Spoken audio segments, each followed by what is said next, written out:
তাকে গরিব বলে অপমান করে। ধস্তাধস্তিতে একটি পোশাক ছিঁড়ে যায়। কর্মচারীরা উল্টো দোষ চাপিয়ে ক্ষতিপূরণ দাবি করে। ঠিক তখন চিন্ময় সেখানে আসে। ভান করে বলে যদি সে আবার রক্ত দিতে রাজি হয় তবে বিল সে মিটিয়ে দেবে।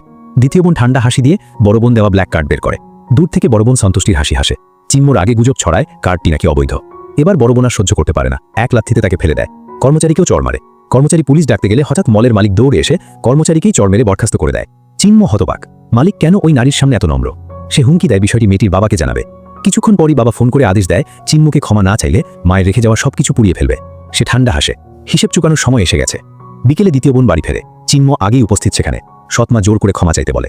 দ্বিতীয় বোন এবার সাহস করে বাগদন ভেঙে দেয়। বাবার আগে মারতে গেলে হঠাৎ বড় বোন অসংখ্য দেহরক্ষী নিয়ে প্রবেশ করে। 10 বছর পর তাকে দেখে বাবা হতবাক। চিন্ময় তার পরিচয় জেনে সাহস পায়, কিন্তু কথা শেষ হওয়ার আগেই সে তাকে আরেকটি চড় মারে।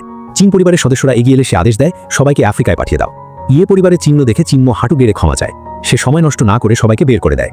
বাবা চিৎকার করে বলে বিয়ে ভেঙে পরিবারকে ধ্বংস করছে সে শান্ত গলায় মনে করিয়ে দেয় মায়ের মৃত্যুর আগে সব শেয়ার তার নামেই ছিল, প্রকৃত উত্তরাধিকারী সেই।